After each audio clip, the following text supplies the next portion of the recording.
खरीदार विक्रेता कार्यशाला। इसी के साथ ये समाचार बुलेटिन समाप्त हुआ। नमस्कार।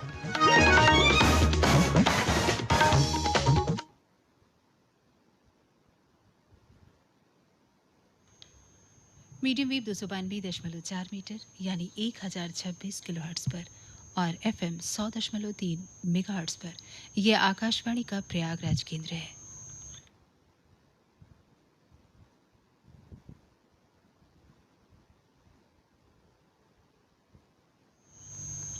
हिंदी कार्यक्रम में लीजिए सुनिए वार्ता गांधी पूर्व स्वतंत्रता संग्राम में इलाहाबाद की भूमिका, डॉक्टर शिवशंकर श्रीवास्तव की। 1857 की बगावत के पहले भी भारत के विभिन्न अंचलों में समय समय पर अंग्रेजी साम्राज्यवाद के खिलाफ विद्रोह हुए थे, जिसका क्रूरता से दमन कर दिया गया था। इस असंतोष की चरम परिणति 1857 का बगावत था, जिसमें समाज के सभी वर्गों ने भाग लिया, जिसके कारण 1857 का संग्राम प्रथम राष्ट्रीय स्वतंत्रता संग्राम बना।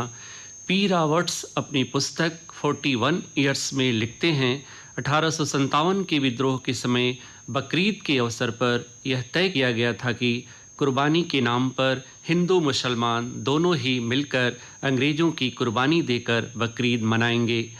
सभी मस्जिदों और मंदिरों में हर हर महादेव और अल्लाह अकबर के उद्घोष के साथ संयुक्त रूप से अंग्रेजों के खिलाफ तीव्र आक्रमण किया गया था। इस संदर्भ में यदि हम 1857 के संग्राम में इलाहाबाद के योगदान का अध्ययन करें तो पाते हैं कि 10 मई 1857 को मेरठ में सैनिकों की बगावत और फिर दिल्ली पर कब्जे की खबर फैलने से इलाहाबाद में भी ब्रिटिश सेना सतर्क हो गई। उस समय उत्तर पश्चिम भारत में इलाहाबाद का किला सबसे बड़ा आयुध भंडार था। इसकी रक्षा के लिए 6ठी रेजिमेंट बंगाल नेटिव इन्फेंट्री के सिख सैनिकों को तैनात किया गया था। विद्रोह की खबर के बाद सिख रेजिमेंट को लेफ्टिनेंट अलेक्जेंडर के नेतृत्व में अलोपीबाग और दारागंज में तैनात कर दिया गया, जिससे गंगा पुल पार करने वाले विद्रोहियों को रोका जा सके।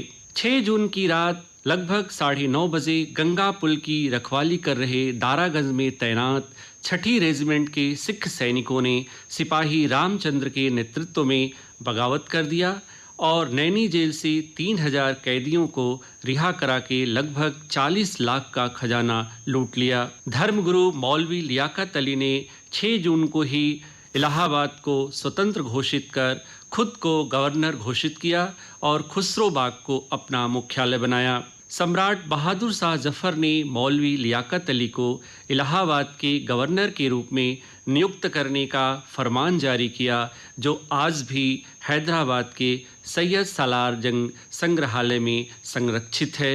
मुल्क बादशाह का हुक्म मौलवी लियाकत अली का उनका आदर्श वाक्य था।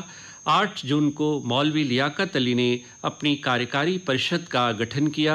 शेख नेमत अशरफ को कोतवाल और सुखराय को तहसीलदार नियुक्त किया गया। जे लांग की वार्षिक रिपोर्ट से यह पता चलता है कि 6 जून से लेकर 16 जून तक इलाहाबाद शहर अंग्रेजी शासन से पूर्णतः आज़ाद रहा। इलाहाबाद को विद्रोहियों के कब्जे से मुक्त कराने के लिए बनारस से कर्नल नील को बुलाया गया।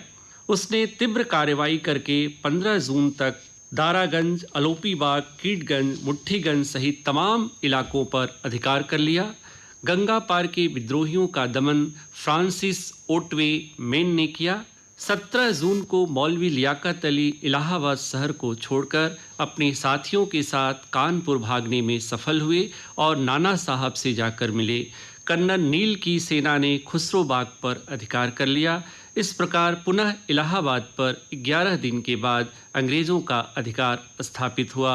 जॉर्ज विकस ने नैरेटिव ऑफ इंडियन रिवोल्ट में लिखा है कि मौजा समदाबाद के 8 मेवाती गांवों को विद्रोह के बाद नष्ट करके 1858 में अंग्रेजों के मनोरंजन के लिए वर्तमान सिविल लाइंस को टाउनशिप बनाया गया। हैवलॉक कहता है कि चौक स्थित नीम के पेड़ पर ही 800 क्रांतिकारियों को फांसी दी गई थी। सुलेम सराय के निकट इमली के पेड़ पर कौसाम्बी से पकड़कर लाए गए हजारों क्रांतिकारियों को फांसी दी गई थी, जिसे आज हम फांसी इमली के नाम से जानते हैं। जॉन के ने ए हिस्ट्री ऑफ द सिपाही वार इन इंडिया 1857-58 में लिखा है कि लगभग 6000 क्रांतिकारियों को इलाहाबाद में फांसी दी गई थी। इलाहाबाद किले के पास ही गोरा कब्रिस्तान है, जहां विद्रोहियों द्वारा मारे गए अंग्रेजों को दफनाया गया था। 1870 में अल्फ्रेड ड्यूक ऑफ एडिनबरा के इलाहाबाद आगमन को यादगार बनाने हेतु अल्फ्रेड पार्क का निर्माण किया गया, जिसे आज हम चंद्रशेखर आज़ाद पार्क के नाम से जानते हैं। विद्रोह भले ही असफल हुआ, लेकिन शहीदों के बलिदान ने आज़ादी प्राप्ति के लिए प्रेरणा और ऊर्जा का काम किया। लॉर्ड कैनिंग ने 1 नवंबर 1858 में किले के नज़दीक मिंटो पार्क में महारानी विक्टोरिया का घोषणा पत्र पढ़ा, जिसमें किए गए जुल्म पर दुख प्रकट किया गया और शासन सत्ता ईस्ट इंडिया कंपनी से लेकर ब्रिटिश क्राउन के हाथ में देने और राजधानी को आगरा से इलाहाबाद लाने की घोषणा की गई। 1888 ईस्वी में भारतीय राष्ट्रीय कांग्रेस के इलाहाबाद अधिवेशन के आयोजन का गवर्नर काल्विन ने विरोध किया और जगह देने से इनकार कर दिया। तब राजा दरभंगा ने दरभंगा काउंसिल वर्तमान जॉर्ज टाउन का इलाका की अपनी ज़मीन भारतीय राष्ट्रीय कांग्रेस को दान कर दिया था। इसी स्थान पर कांग्रेस का अधिवेशन आयोजित किया गया, जिसके पहले अंग्रेज जॉर्ज यूल थे। सर सैयद अहमद खान और बनारस के राजा सितारे हिंद ने अधिवेशन का विरोध किया। सन 1892 और 1910 में भारतीय राष्ट्रीय कांग्रेस का अधिवेशन इलाहाबाद के दरभंगा काउंसिल में ही आयोजित किया गया। राजर्षि पुरुषोत्तम दास टंडन जी ने 1905 में बंग भंग आंदोलन के खिलाफ शुरू हुए स्वदेशी आंदोलन का समर्थन करते हुए विदेशी वस्तुओं का बहिष्कार आंदोलन चलाया। होम रूल आंदोलन की नेता एनी बेसेंट का इलाहाबाद में भव्य स्वागत हुआ। गणेश शंकर विद्यार्थी आंदोलन में शामिल हुए और कानपुर में मजदूरों के नेता बन गए। इलाहाबाद के स्वतंत्रता आंदोलन में पत्र पत्रिकाओं की भी महत्वपूर्ण भूमिका थी। इंडियन प्रेस की स्थापना C.Y. चिंतामणि घोष ने इलाहाबाद में 1884 में किया था। गीतांजलि और सरस्वती जैसी प्रतिष्ठित पत्रिका का प्रकाशन इंडियन प्रेस से हुआ था।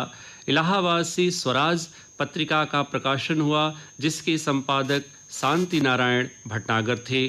खुदीराम बोस पर आपत्तिजनक लेख लिखने के कारण स्वराज को प्रतिबंधित कर दिया गया। स्वराज में संपादक की नियुक्ति हेतु विज्ञापन प्रकाशित हुआ था, जिसमें कहा गया था कि स्वराज अखबार के लिए एक ऐसा संपादक चाहिए जिसे 2 सूखी रोटियां, 1 गिलास सादा पानी और हर संपादकीय लेख पर 10 वर्ष की सजा मंजूर हो। इस शर्त के बावजूद संपादकों की कमी नहीं हुई। इसके 8 संपादकों को जेल की सजा हुई थी।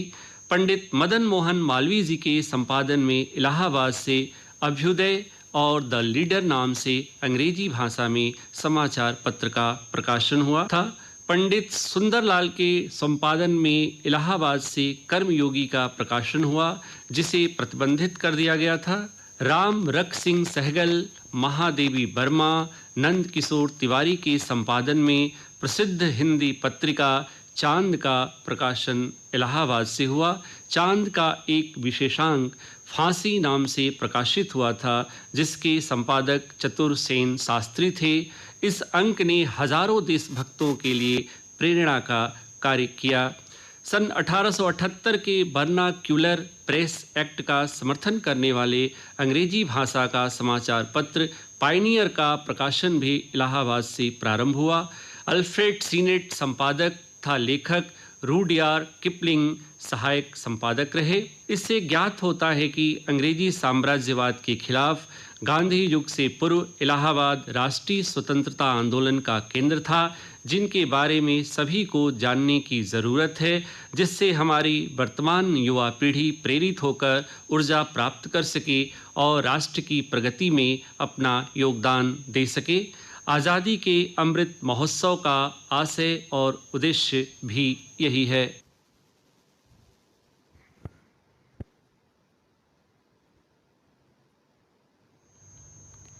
गांधी पूर्व स्वतंत्रता संग्राम में इलाहाबाद की भूमिका। अभी आप सुन रहे थे डॉक्टर शिवशंकर श्रीवास्तव की वार्ता। हिंदी कार्यक्रम अब यहीं समाप्त होता है। हम आकाशवाणी के प्रयागराज केंद्र से बोल रहे हैं।